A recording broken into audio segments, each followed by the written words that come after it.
రాజకీయాల్లో వ్యూహాలు ముఖ్యం. పార్టీని నడపడం, ఎన్నికల్లో గెలవటం అంటే అంత ఈజీ ఏం కాదు. క్షేత్రస్థాయి నుండి బలం ఉండాలి, పోల్ మేనేజ్మెంట్ తెలియాలి, పుష్కలమైన ఆర్థిక వనరులు ఉండాలి. అన్నింటికీ మించి ఇప్పటికే పాతుకుపోయిన పార్టీలకు ప్రత్యామ్నాయం తామే అనే భావన ప్రజల్లో కల్పించాలి. మరి వచ్చే అసెంబ్లీ ఎన్నికలలో వైసీపీని గద్దె దించుతామంటూ ప్రతిజ్ఞ చేస్తున్న జనసేనాని పవన్ కళ్యాణ్లో ఈ లక్షణాలున్నాయా? నిన్నగాక మొన్న జరిగిన తెలంగాణ అసెంబ్లీ ఎన్నికలలో జనసేనాని నేర్చుకున్న పాఠం ఏంటి? నేను 2% 500 ఓట్లతో ఓడిపోయాం, 5000 ఓట్లతో ఓడిపోయాం అనే పరిస్థితి రాకూడదు.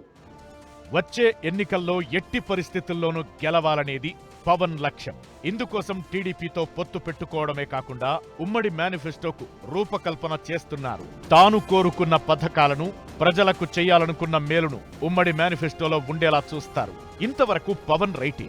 మరి ఎన్నికల్లో తన పార్టీకి వస్తున్న ఓట్లే పవన్ లక్ష్యాన్ని దెబ్బతీస్తున్నాయా అనే ప్రశ్నను లేవనెత్తుతోంది. గెలిచామా 25,000 మెజారిటీతో గెలవాలి, 50,000 మెజారిటీతో గెలవాలి. ఆ ఛాన్సెస్. ఇంతటి మహత్తరమైన లక్ష్యాన్ని పెట్టుకున్న పవన్ కు ఏదో సమస్య వెన్నాడుతోంది. అదే అభిమానులను ఓట్లుగా మార్చుకోవడం. పవన్ పొలిటికల్ మీటింగ్ అంటే అదో ఉప్పెన, జనతరంగం పొంగినట్లు ఉంటుంది. పవన్ ఒక్క పిలుపే జన సునామీని తీసుకువస్తుంది. జన సమీకరణకు ఎలాంటి ప్రయత్నాలు ఉండవు. ప్రత్యేక బస్సులు వెయ్యరు, లారీల్లో జనాలను తీసుకురారు. కానీ సభా ప్రాంగణం చూస్తే అదో వెల్లువ. పవన్ మాట్లాడే ప్రతి ఒక్క మాటకు పూనకం వచ్చినట్లు ఊగిపోతుంటారు అభిమానులు. పవన్ మాట్లాడుతున్నంతసేపు కేరింతలు చప్పట్లతో సభ దద్దరిల్లిపోతుంది. కానీ ఎన్నికల దగ్గరికి వచ్చేసరికి ఆ అభిమానం ఓట్ల రూపంలో మారడం లేదు. నవంబర్ 30న జరిగిన తెలంగాణ ఎన్నికల్లో ఇదే తేలింది. హైదరాబాద్తో పాటు చుట్టుపక్కల ప్రాంతాల్లో పవన్ నిర్వహించిన సభలకు జనం తండోపతండాలుగా తరలివచ్చారు. కానీ చాలా చోట్ల డిపాజిట్ కూడా తెచ్చుకోలేకపోయింది పవన్ పార్టీ. అంటే పవన్ సభలు సినిమా సక్సెస్ మీట్ గానే ముగుస్తున్నాయి తప్ప రాజకీయ సభగా ఓట్లు కురిపించుకోలేకపోతున్నాయి.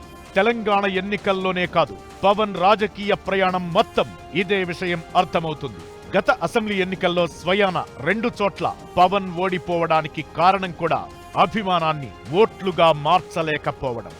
ఇక రెండోది ధనస్వామ్య రాజకీయం. ఎన్నికలు అంటేనే ధనస్వామ్యం. డబ్బు లేకపోతే ఎన్నికల్లో నెగ్గడం అంత ఈజీ కాదనే విషయాన్ని ఎవరైనా గుర్తించాలి. పైసాయే పరమాత్మగా వర్ధిల్లుతున్న ప్రస్తుత సమయంలో తన లక్ష్యం కోసమే పనిచేస్తానంటే కుదరదు.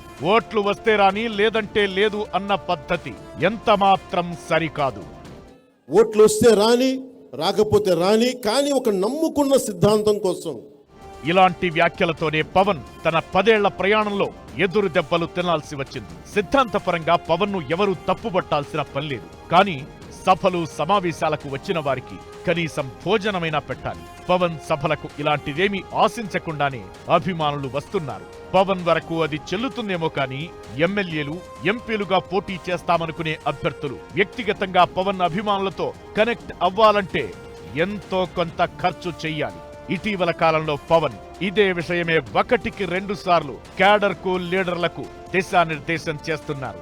అంటే ధనస్వామ్య రాజకీయాలను కాస్త వంట బట్టించుకున్నట్లు చెప్పాలి. ఇక మూడోది పోల్ మేనేజ్మెంట్. ముందు అనుకున్నట్లు పవన్ కార్యక్రమాలు ఎలా సాగినా సరిదిద్దుకోవచ్చు. కానీ ఎన్నికల్లో గెలవాలంటే పకడ్బందీ పోల్ మేనేజ్మెంట్ ముఖ్యం. తెలంగాణ ఎన్నికల్లోనూ ఈ విషయంలోనే జనసేన వెనకబడిందని చెబుతున్నారు పరిశీలకులు. ఇక ఏపీలోనూ పోల్ మేనేజ్మెంట్ ఎంత ఖచ్చితంగా చేయగలిగితే అంత మంచి ఫలితాలు సాధిస్తారనడంలో సందేహం లేదు. పోల్ మేనేజ్మెంట్ లో ఇన్నాళ్లు వెనకబడిన జనసేన ఏపీ ఎన్నికలకైనా ఆ లక్షణం అలవర్చుకుంటుందా లేదా అన్నది చూడాలి. ఇక తరువాతది క్షేత్రస్థాయిలో పార్టీ నిర్మాణం. పార్టీ స్థాపించి 10 ఏళ్లవుతున్నా క్షేత్రస్థాయిలో పార్టీని నిర్మించలేకపోవడం పవన్ కు పెద్ద సమస్యగా మారిందంటున్నారు పరిశీలకులు. క్షేత్రస్థాయిలో పార్టీ బలంగా ఉంటేనే ఏ పార్టీ అయినా సక్సెస్ సాధిస్తుంది. ఈ విషయంలో కాస్త ఆలస్యంగా మేల్కొన్న జనసేనానికి ఇటీవల పార్టీలో చేరికలను ప్రోత్సహిస్తూ గ్రామస్థాయి వరకు విస్తరించేలా ప్రణాళికలను రచిస్తున్నారు. ఇదే సమయంలో పార్టీలో కోవర్టులను బయటకు పంపించడానికి ఏమాత్రం వెనక్కు తగ్గడం లేదు పవన్.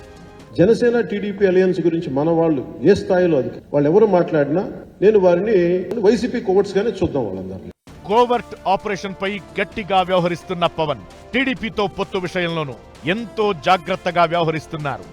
మేము తెలుగుదేశం పార్టీ వెనక నడవట్లేదు, మన తెలుగుదేశంతో పాటు కలిసి నడుస్తున్నాం.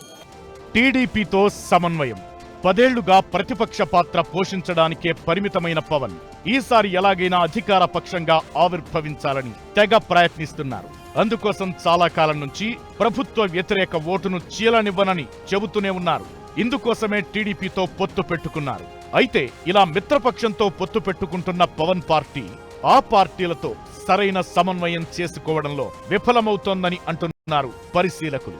ఎందుకంటే గత 5 ఏళ్లుగా బీజేపీతో ఏపీలో పొత్తులోనే ఉన్న జనసేన ఎప్పుడూ ఆ పార్టీతో కలిసి ఎలాంటి కార్యక్రమాలు నిర్వహించలేకపోయింది. ఈ విషయంలో ఏపీలో బీజేపీ నేతలు కలిసి రావడం లేదని భావించినా తెలంగాణ ఎన్నికల్లోనూ అదే బీజేపీ ఓట్లను పొందడంలో విఫలమైంది జనసేన. ఇక వచ్చే ఎన్నికల్లో గెలవాలంటే టీడీపీతో సరైన సమన్వయం సాధించడం అతి ముఖ్యమంటున్నారు పరిశీలకులు. పంచతంత్రంగా పవన్ నిర్దేశించుకున్న ఈ 5 సూత్రాలను తూచా తప్పకుండా పాటిస్తేనే తన లక్ష్యాన్ని చేరుకోవడంలో సక్సెస్ అవుతారని అంటున్నారు పరిశీలకులు. మరి మరో 2 నెలల్లో షెడ్యూల్ విడుదలవుతుందన్న ప్రచారం నేపథ్యంలో జనసేనాని పవన్ కు వచ్చే 60 రోజులు అత్యంత కీలకమంటున్నారు పరిశీలకులు. ఇందుకోసం పవన్ ఎలా నడుచుకుంటారు, పార్టీని ఎలా నడిపిస్తారనేది ఆసక్తికరంగా మారింది.